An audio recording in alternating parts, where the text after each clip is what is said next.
O Vasco, gente, joga amanhã no Carioca contra o Madureira e deve ter o retorno do elenco principal. Nesse início de ano, alguns jogadores receberam um cuidado ainda mais especial com a alimentação. O chefe Carlão sabe que não tem muito mistério para agradar ao paladar dos jogadores. Aquela comida caseira, a comida da mamãe, da vovó, né? A gente traz isso, entendeu? E eles gostam disso, entendeu? Se tem feijão, arroz e farofa, todos eles ficam contentes. Inclusive os 7 estrangeiros do elenco, que adoram a comida brasileira. A parte do tempero, eles ficaram surpresos, né? O nosso feijão, né? O arroz, a farofa, né? Que eles gostam muito. Carlão foi junto com a delegação do Vasco para o Uruguai, onde o time principal fez a pré-temporada. O Carlão é o meu braço direito na cozinha do CT, então quando ele está aqui a gente fica mais tranquilo, os atletas já são acostumados com o tempero, com a forma dele cozinhar.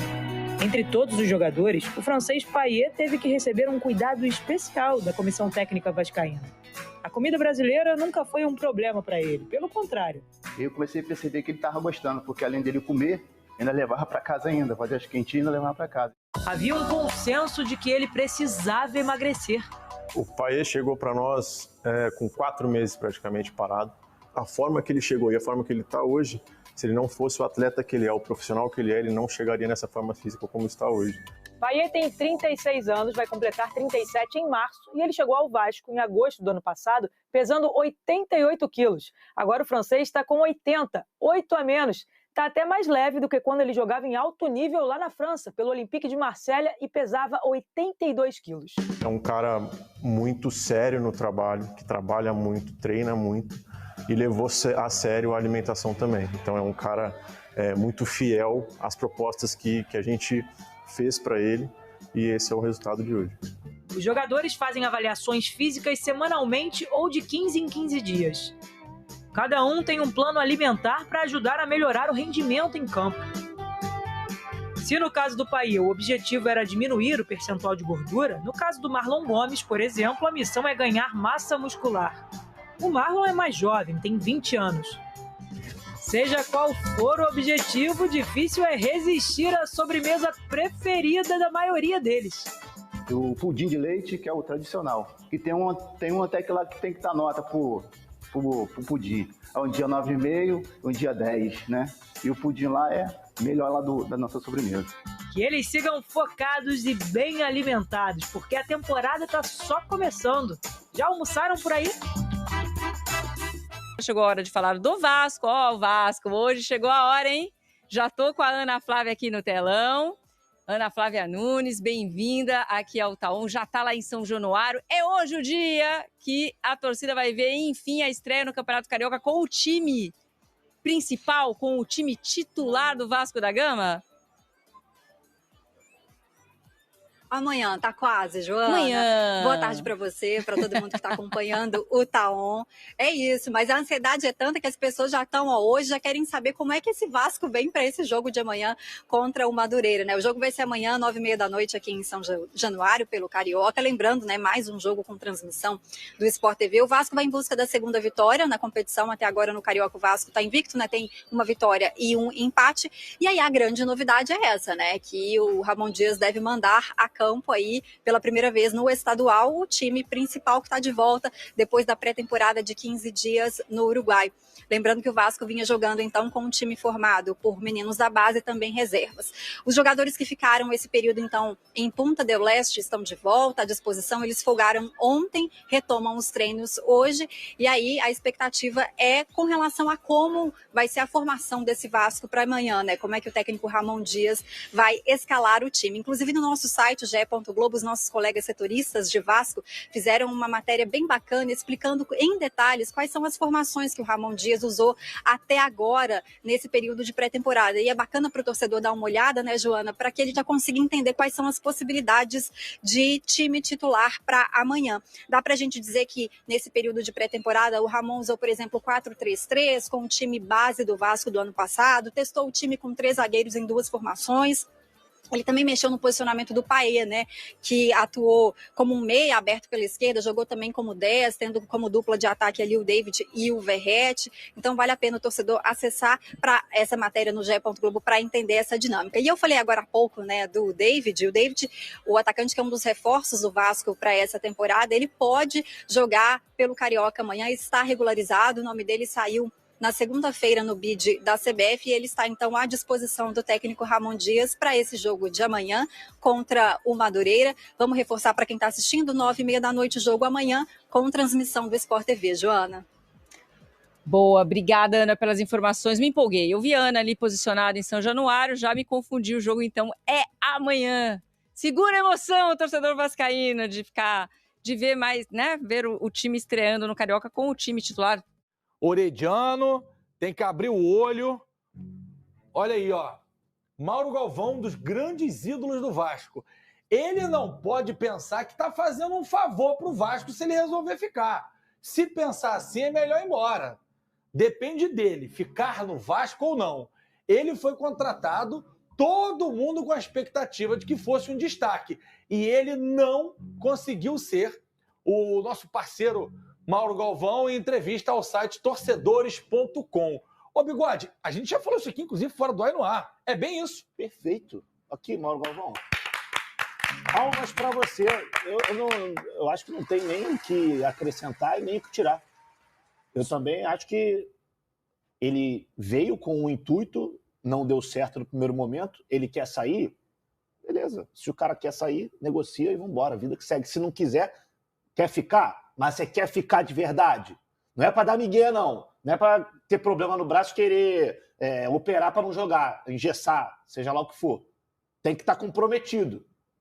O Vasco hoje precisa de jogadores comprometidos. Tomara que, se ele ficar, ele seja um desses. Que cara é essa aí que o senhor está fazendo? Eu tô com uma dúvida aqui.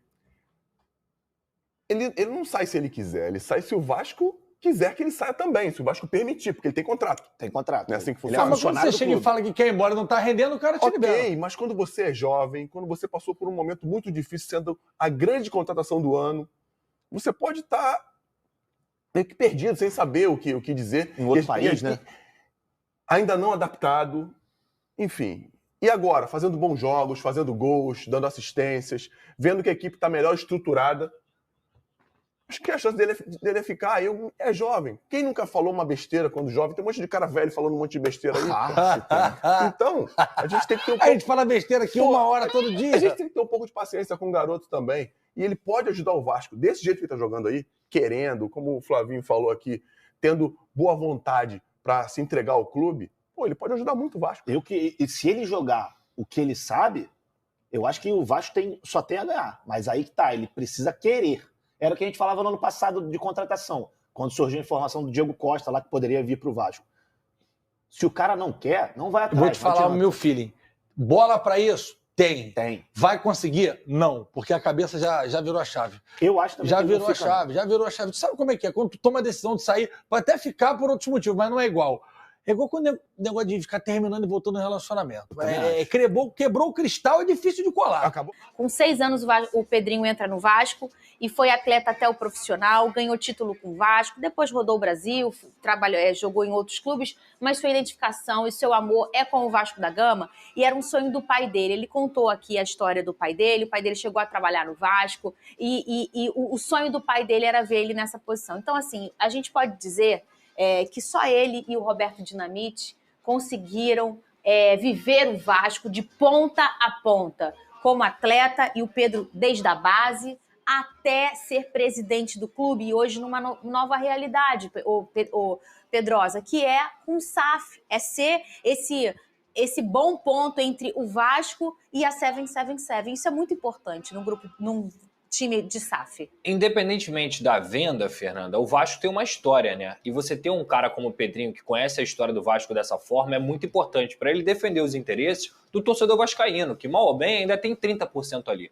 Muita gente me pergunta assim, o Pedrinho tem poder de mudar alguma coisa, Pedrosa? De canetar alguma coisa? Ele não tem esse poder. O futebol ele é comandado pela 777. Qual é o poder do Pedrinho? fiscalizar o contrato, defender os interesses do vascaíno, fazer cobranças, isso é importante demais dentro do contrato, ter diálogo, sugestões com a expertise de futebol dele e de um grande gestor, porque ele se preparou para isso. Então, eu não tenho dúvida nenhuma que no cenário o Pedrinho foi uma grande escolha, desejo toda a sorte a esse profissional competente e muito mais sorte ainda pela pessoa que ele é. Agora que ele já ganhou, eu posso falar. Assim, eu falei antes, mas em off. Assim, na minha opinião, hoje eu não enxergo ninguém mais preparado do que o Pedrinho para ocupar esse lugar no Vasco da Gama, que é um clube que a gente sabe há muitos anos, politicamente, é quente a política do Vasco.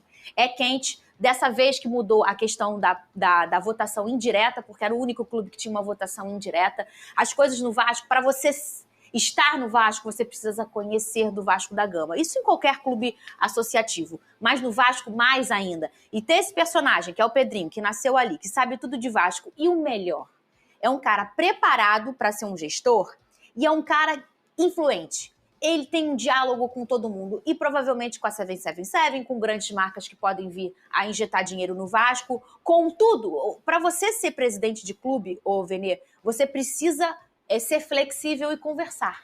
E tem um ponto aí que eu achei extremamente interessante quando o Pedrinho participou do nosso programa, a vontade de fazer acontecer. Porque a gente percebeu aqui, sangue nos olhos, falando bem sincero assim, a vontade do Pedrinho querer melhorar o Vasco da Gama. A gente sabe que ele não tem grandes poderes, porque ele tem apenas 30% ali, porque 70% está na SAF, mas eu acho que dentro do possível ele vai fazer o melhor. E a gente viu isso, que o Pedrinho abriu mão de muita coisa na vida pessoal e profissional para poder abraçar esse projeto. Então é algo que ele está realizando o sonho. Eu tenho certeza que o Vasco hoje, esses 30%, não estão em melhores mãos. O Pedrinho, de fato, é o melhor personagem hoje, a melhor pessoa, o melhor candidato que poderia ser. O Pedrinho foi e assumiu essa presidência, espero que ele consiga fazer um bom mandato. Boa jornada aí pro meu amigo Pedrinho, vai ser de sucesso como tudo que ele fez com o Vasco. A delegação do Vascão já voltou pro Rio após a pré-temporada no Uruguai e o treinador Ramon Dias deve ter os principais jogadores à disposição para a partida, Pedrosa, contra o Madureira nessa quinta às 9h30 da noite. Jogo, você já sabe, com transmissão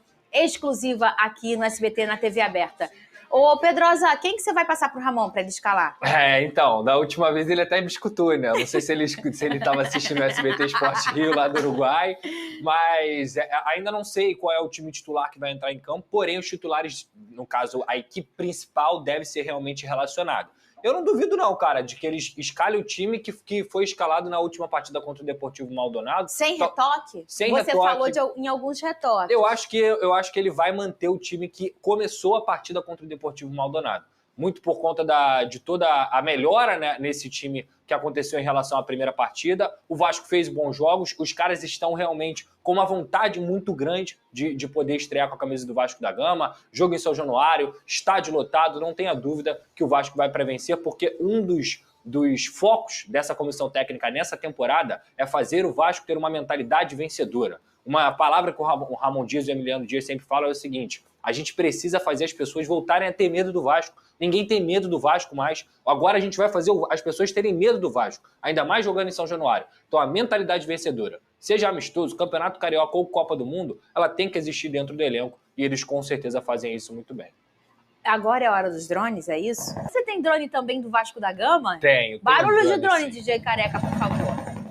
Vamos lá, o nosso companheiro Fabrício Romano, que é um monstro aí na apuração mundial, ele deu a notícia de que o Shakhtar fez uma proposta pelo Marlon Gomes, que as conversas estavam acontecendo. Eu avancei nessa informação e a gente tem os valores também dessa negociação. Eu adoro valores. É uma negociação que pode chegar a 16 milhões de euros pelo Marlon Gomes. Elas estão muito bem adiantadas. O que eu posso falar é que realmente, hoje, se a gente fosse colocar uma porcentagem, 90% para o Marlon ser vendido ao Shakhtar Donetsk, e aí é uma composição, pelo que eu pude apurar até o momento, de 12 milhões de euros para o Vasco, mais 4 milhões em variáveis. Então, o Marlon Gomes, se a gente for lembrar, ele tem 20 anos, ele é um jogador de seleção brasileira sub-23, é um jogador também que teve alguns problemas com lesões no ano passado, não conseguiu se firmar por questão física e não por qualidade técnica, desde que ele subiu, não foi titular do time da Série B, no ano passado também alternou. Então, eu acho que o Shakhtar não está comprando o Marlon pelo que ele jogou no Vasco, está comprando o Marlon pelo potencial que ele tem, porque é um grande jogador.